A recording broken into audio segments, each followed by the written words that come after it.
আপনারা শুনছেন রাত 12টা 5। এটা আমাদের 14 নম্বর এপিসোড। আবার এক নতুন গল্প নিয়ে চলে এসেছি। আমাদের গল্প যদি আপনাদের ভালো লাগে তাহলে অবশ্যই আমাদের চ্যানেলকে সাবস্ক্রাইব করুন, সবার সাথে শেয়ার করুন।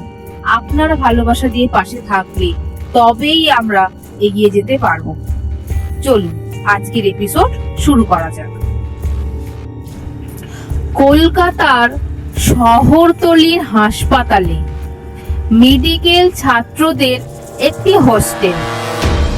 গ্রীষ্মের ছুটিতে ছাত্রাবাস পুরো ফাঁকা। সকলেই যার যার বাড়িতে চলে গেছে। শুধু রয়ে গেছে 3জন ছাত্র, অমল, সুধীর আর নিহার।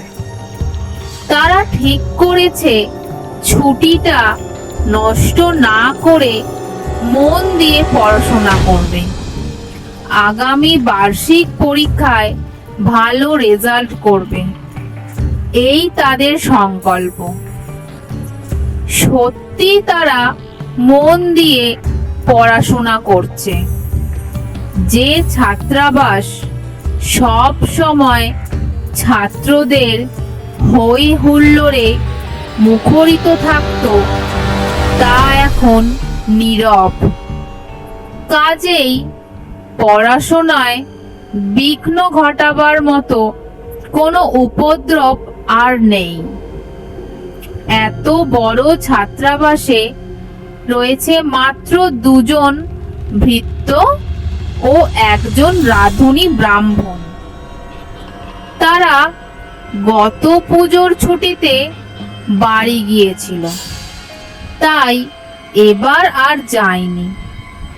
তাতে অমল, সুধীর আর নিহারেরই সুবিধা হয়েছে, কারণ তাদের খাবারের কোনো চিন্তা নেই।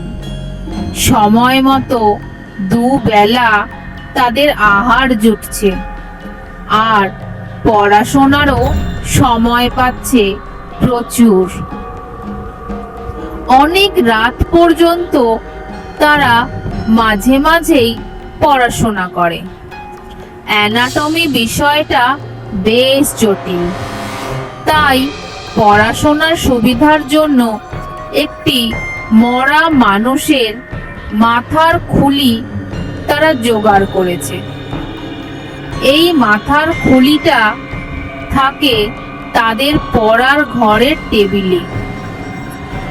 কলেজের অ্যানাটমি ডিসেকশন রুমে যে কঙ্কাল রয়েছে সেই কঙ্কালেরই এটা একটা অংশ। প্রফেসরের অনুমতি নিয়ে এটা তারা কয়েকদিনের জন্যে নিয়ে এসেছে। বেশ ভালোভাবেই পড়াশোনা চলছে তাদের। সেদিন রাত্রে সুধীর ও নিহার একটু আগেই ঘুমিয়ে পড়েছে। অমল একাই বসে বসে পড়ছে। যখনকার কথা বলছি তখন সেই হোস্টেলে ইলেকট্রিক লাইট ছিল না। হ্যারিকেনের আলোয় ছাত্ররা পড়াশোনা করত। রাত বোধহয় প্রায় 12টা হবে। চারিদিক নির্ঝুম, নিস্তব্ধ। অমল একা একা পড়ছিল। তার চোখেও বুঝি ঝিমুনি আসছিল একটু একটু। হঠাৎ একটা শব্দ শুনে অমল বই থেকে মাথা তুলল। ঘরে কার যেন পায়ের শব্দ, কিন্তু ঘরে তো কেউ নেই। সুধীর ও নিহার তাদের বিছানায় ঘুমোচ্ছে। মনের ভুল হয়েছে ভেবে অমল আবার পড়ায় মন দিল। চেঁচিয়ে চেঁচিয়ে পড়ছে না, মনে মনেই পড়ছে অমল। অর্থাৎ বইয়ের পাতার ওপর চোখ বুলিয়ে যাচ্ছে। হঠাৎ কিছুক্ষণ পর আবার ওই রকম একটা শব্দ শুনতে পেল অমল। পায়ের শব্দ। অমল আবার মুখ তুলল, কিন্তু আশ্চর্য, এবারও কোনো লোক সে দেখতে পেল না। ঠক ঠক শব্দ শুনতে পেল টেবিলের ওপর। তাকিয়ে দেখল মরার মাথার খুলিটা টেবিলের ওপর থেকে আস্তে আস্তে শূন্যে উঠে যাচ্ছে। ব্যাপার দেখে স্তব্ধ হয়ে গেল অমল। মনে তার ভয় জাগলো। কি করবে ভেবে ঠিক করতে পারল না। একবার ভাবলো সুধীর আর নিহারকে ডাকবে, কিন্তু মুখের ভাষা যেন তার স্তব্ধ হয়ে গেছে। কোনো কথাই তার মুখ থেকে বের হলো না। অসহায়ের মতো বসে বসে শুধু দেখতে লাগলো। মাথার খুলিটা ওপর দিকে উঠছে, আরো উপরে উঠছে, চলে যাচ্ছে দেয়ালের দিকে, যেদিকে পায়ের শব্দ সে শুনতে পেয়েছিল। সেখানে মানুষের সমান উঁচু একটা জায়গায় গিয়ে সেটা স্থির হয়ে রইল। তারপর সেই খুলির মুখ থেকেই যেন কথা বেরিয়ে এলো, অমল, অমল। মাথার খুলিটা তার নাম ধরে ডাকছে। ভারী আশ্চর্য ব্যাপার। কৌতূহলে আর ভয় জাগলো অমলের চোখে মুখে। তবুও সে তাকিয়ে রইল সেই দিকে। মাথার খুলিটা বলছে, অমল, আমাকে মুক্তি দাও। আমাকে কেন এখানে এনে আটকে রেখেছো? অমল তো হতভম্ব। তবু তার মুখ থেকে কথা বেরিয়ে এলো, তোমাকে আটক রাখিনি তো, তোমাকে তো টেবিলের ওপরে রেখেছিলাম। মাথার খুলিটা বলল, আমার শরীরটা রয়েছে ল্যাবরেটরির ঘরে। কিছুদিন আগে কয়েকটি উচ্ছৃঙ্খল ছেলে আমার ঘর থেকে মুন্ডুটা খুলে ফেলেছিল। কেউ আর সেটা জুড়ে দেয়নি। ওইভাবেই রয়েছে সেই থেকে। তারপর তুমি তো সেদিন আমাকে এখানে নিয়ে এলে। অমল বলল, তুমি কি আমাকে চেনো? আমার নাম জানলে কি করে? মাথার খুলিটা বলল, চিনব না কেন? এখানকার অনেককেই তো আমি চিনি। এই হাসপাতালেই 1 বছর আগে আমার মৃত্যু হয়েছিল। কি বললে? 1 বছর আগে তোমার মৃত্যু হয়েছিল এই হাসপাতালে? হ্যাঁ, আমার নাম ইয়াসি। আমি বি ওয়ার্ডে 7 নম্বর বেডে ছিলাম। ছুরি বেঁধা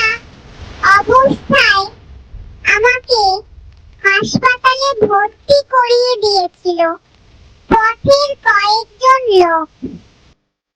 তারপর আমার দলের লোকেরা খবর পেয়ে আমাকে হাসপাতালে দেখতে এসেছিল। যে ডাক্তার বাবু আমাকে চিকিৎসা করতেন তার সঙ্গে তুমিও তো আমাকে দেখতে যেতে। তোমাকে ছুরি মেরেছিল কারা? অমল বলল, আমাদের বিপক্ষ দল। বিপক্ষ দল মানে? তুমি কি পার্টি করতে নাকি রাজনীতি করতে? না, ওসব নয়। আমাদের ছিল চোরাই মাল চালান করার পার্টি। আমি ছিলাম লিডার। আমার কাছ থেকে আট ঘাট শিখে নিয়ে দুজন লোক দল ছেড়ে দিয়ে নিজেরা পার্টি করলো। কিন্তু আমাদের সঙ্গে ওরা পেরে উঠলো না। আমরা যেভাবে মালপত্র জোগাড় করতাম সেভাবে জোগাড় করতে পারতো না। তাই আমার ওপর হলো ওদের হিংসা। বলনি সেজন্য তোমাকে ছুরি মেরেছিল? তুমি পুলিশের কাছে ওদের নাম? হ্যাঁ, বলেছিলাম, কিন্তু পুলিশ ওদের খুঁজে পায়নি। ওদের কি কোনো আস্তানা ঠিক আছে? তোমাকে মেরে ওদের লাভ হয়েছিল কি? না, হয়নি। আমি যার কাছ থেকে চোরাই মাল সংগ্রহ করতাম তার নাম ছিল বদ্রিলাল। আমার দল থেকে চলে যাওয়ার পর নাসিম আর আমজাদ বদ্রিলালের কাছে সেই মাল সংগ্রহ করবার চেষ্টা করেছিল, কিন্তু বদ্রিলাল ওদের বিশ্বাস করত না। বদ্রিলাল খুব কম মালপত্র ওদের দিত। তাই নাসিম আর আমজাদ ভেবেছিল আমি ওদের পথের কাঁটা।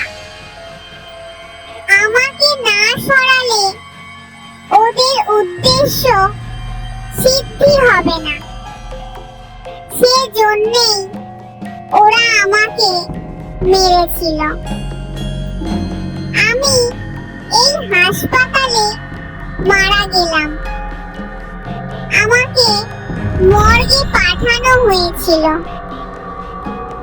আমার দলের লোকেরা সেখান থেকে আমাকে উদ্ধার করে নিয়ে গেল কবরখানায়।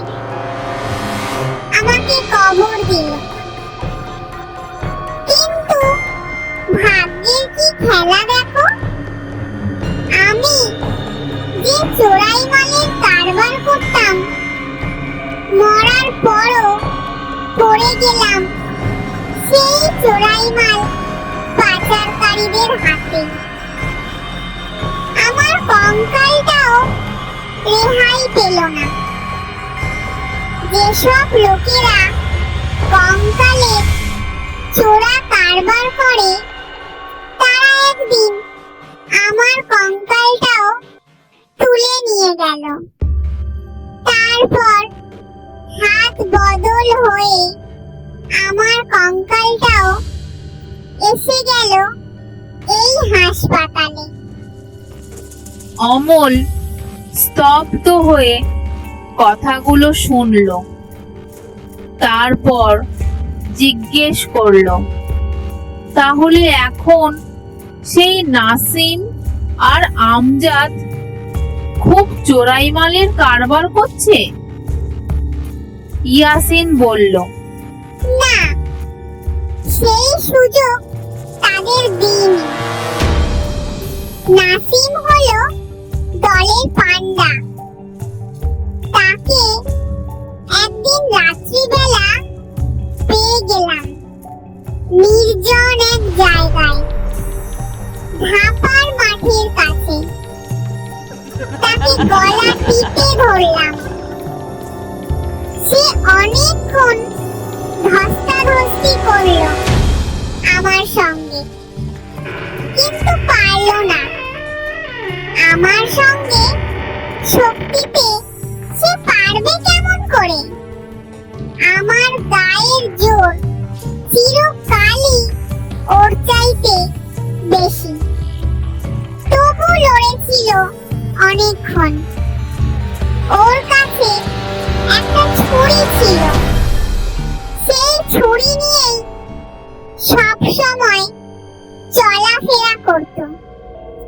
কিন্তু ছুরি দিয়ে আমাকে মারবে কেমন করে?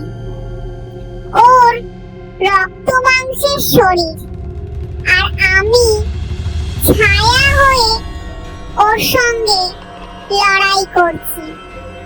এক সময় ওকে খতম করে দিলাম। ওর ছুরি দিয়েই ওকে শেষ করলাম। অমল চমকে উঠে বলল, বলো কি?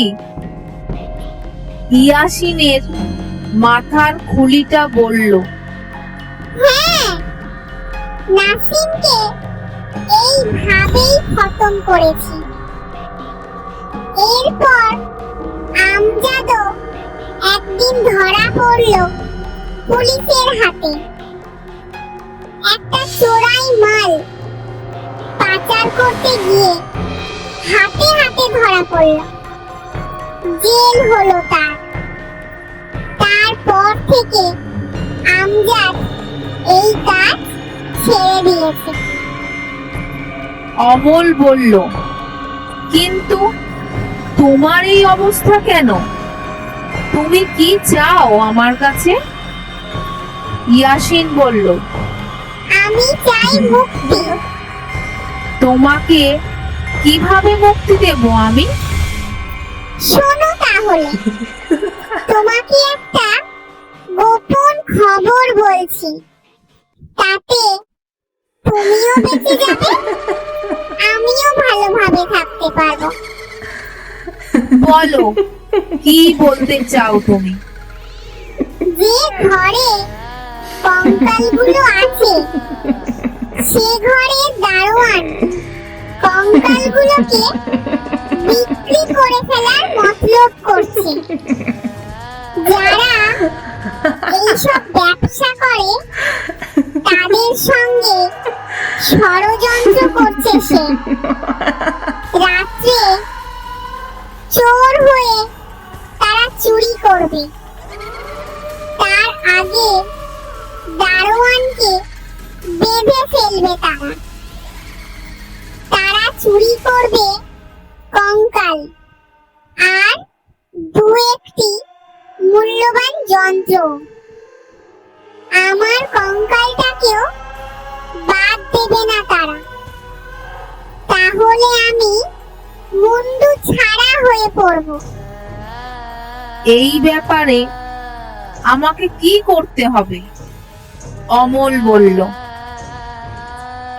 শোনো, এই ছুটির সময়ে তোমাদের মেসে কোনো ছাত্র নেই। তোমাদের টেবিলে আমার মুন্ডুটা আছে। কাজেই এই চুরির পর তোমাদের উপরও দোষ পড়তে পারে। আমি চাই না তোমরা কোনো বিপদে পড়ো। তুমি খুবই ভালো লোক। আমি জানি এই হাসপাতালের বিছানায় থাকার সময় তুমি খুব যত্ন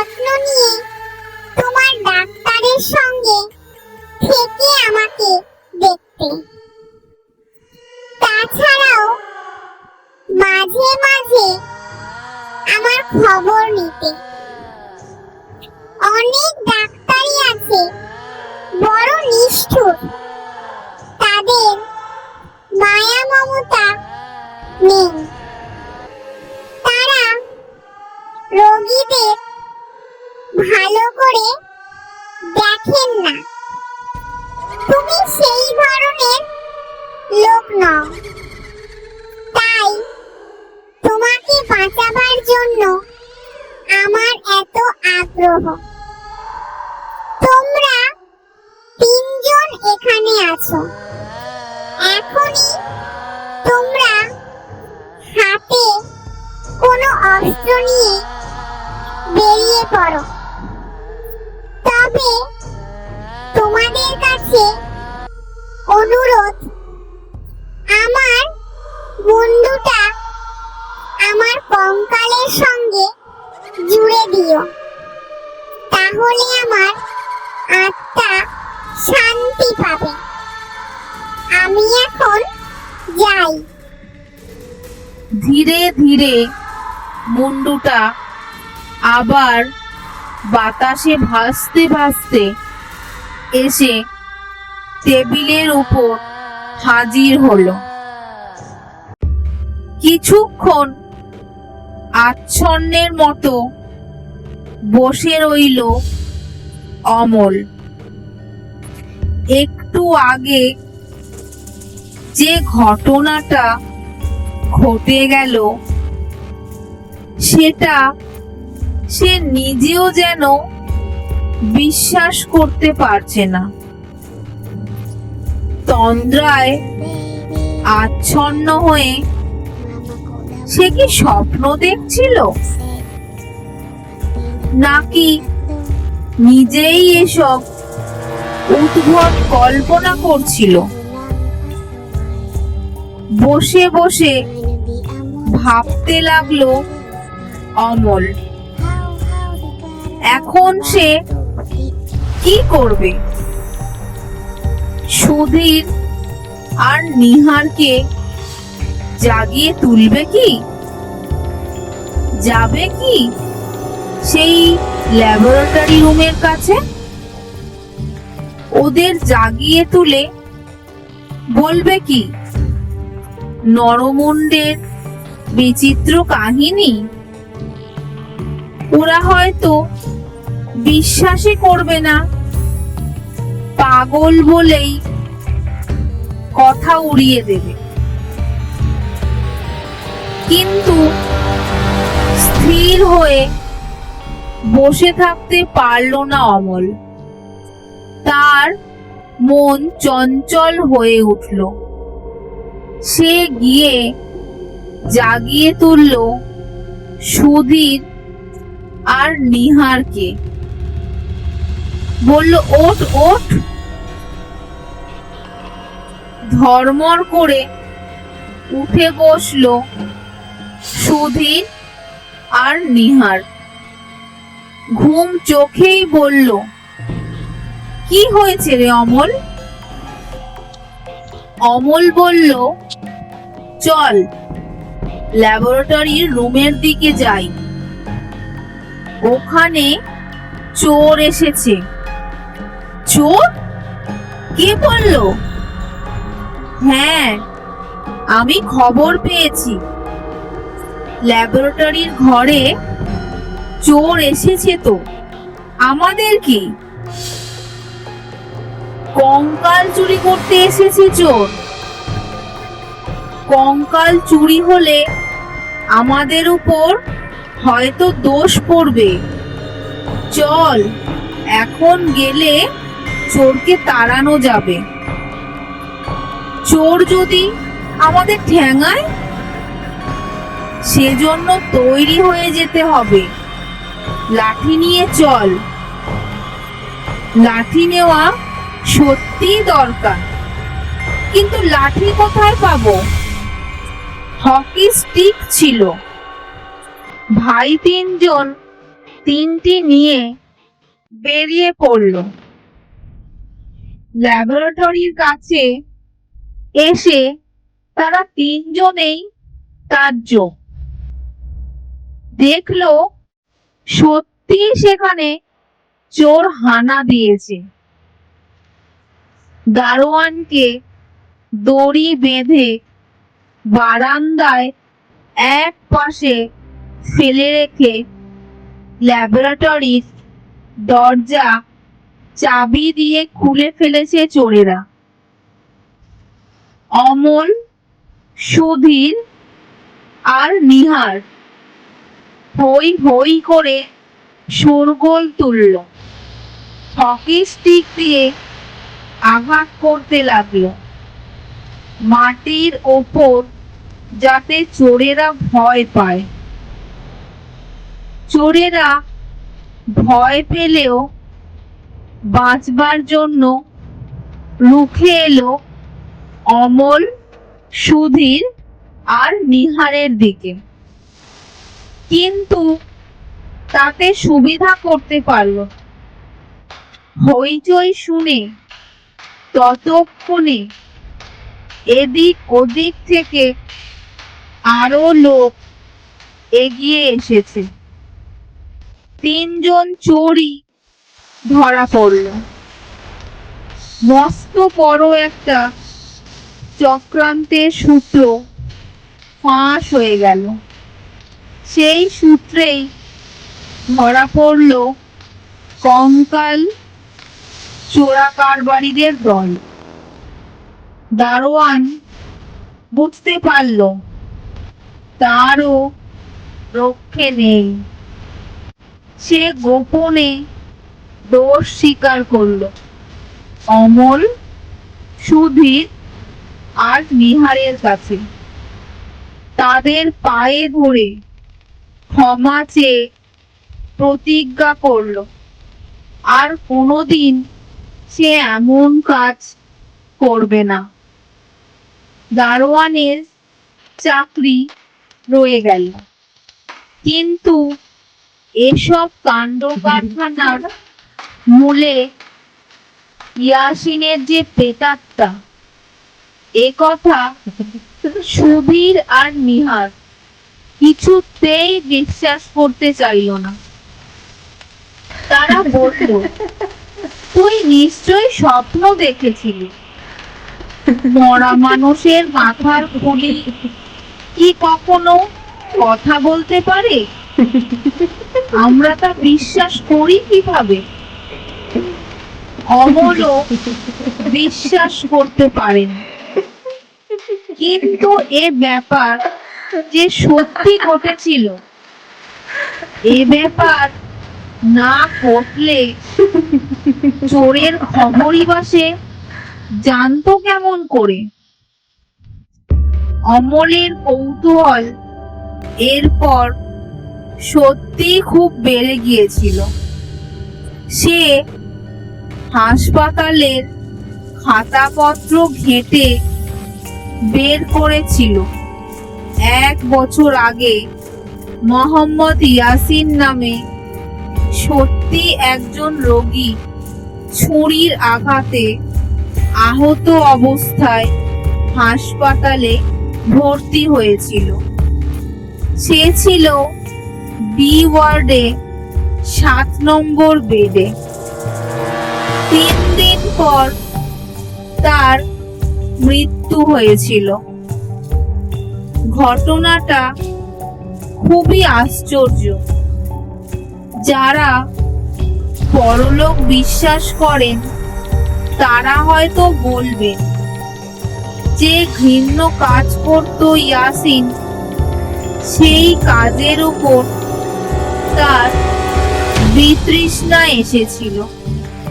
সে নিজেও হয়েছিল সেই ঘৃণ্য ব্যবসায়ের শিকার। তাই তার অতৃপ্ত আত্মা ঘুরে বেড়াতো সেই ঘৃণ্য ব্যবসায়ীদের ধরিয়ে দেবার উদ্দেশ্যে। অমল কিন্তু ইয়াসিনের প্রেতাত্মার অনুরোধ রক্ষা করেছিল। ল্যাবরেটরি রুমে সে ভাঙা কঙ্কালের সঙ্গে জুড়ে দিয়েছিল তার খণ্ডিত মুন্ড, তাতে ইয়াসিনের আত্মার হয়তো তৃপ্তি হয়েছিল। আজকের মতো গল্প এখানেই শেষ। আবার আমরা নেক্সট এপিসোডে ফিরে আসব নতুন কোনো গল্প বা সত্যি ঘটনা নিয়ে।